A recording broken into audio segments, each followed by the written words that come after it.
kia ngày đang thì chẳng như tha miền ca khoa khan cả lai ọt lọ phải gia ca hay xanh ọt lọ bàn tay bờ dương đau chân ai sắp bái vì mình chỉ phải nhà hàng ọt nè và chẳng dừng đào lên cùng cất chân bây giờ không thâu si tôi phát cái nó mang sắp bái và ngoài là bây giờ mò xe thay đào lên xe tiền à cả đây thế bọn sao xe ra đây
ra nơi cho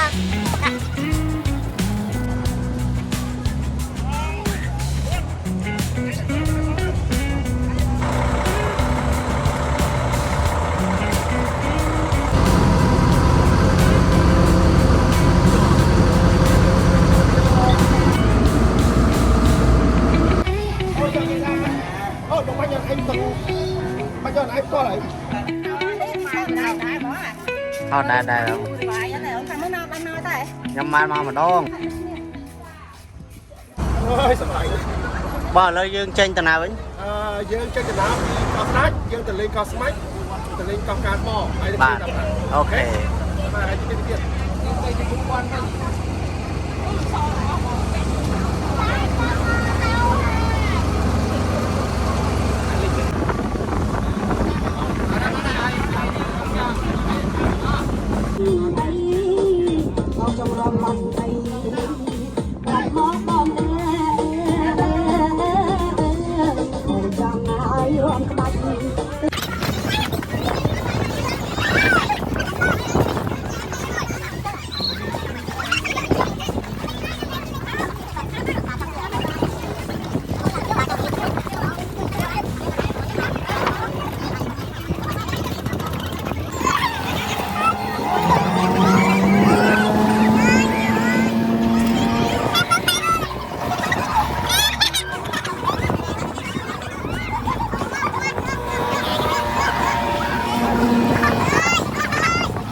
Wow.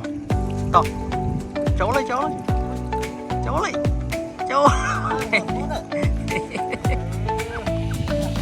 Cọp đi.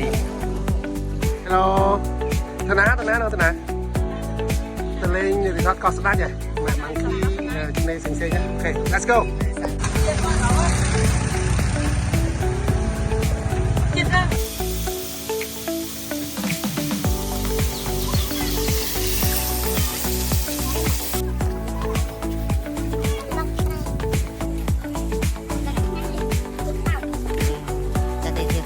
Mới tới khơi mọt mới ấy chắc là thật bị tao ta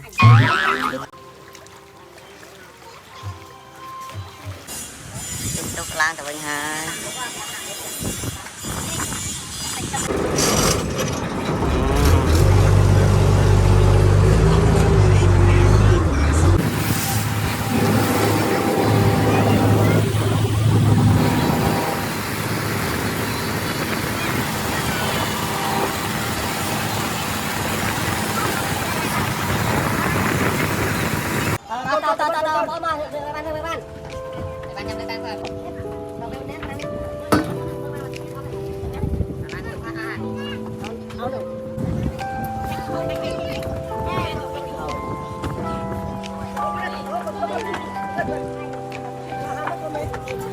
bỏ vô lắm á.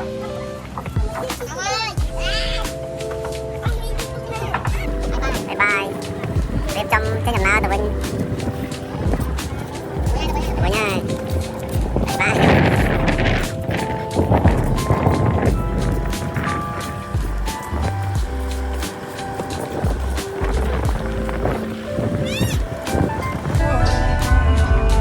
subscribe cho kênh Ghiền Mì Gõ để không bỏ lỡ những video hấp dẫn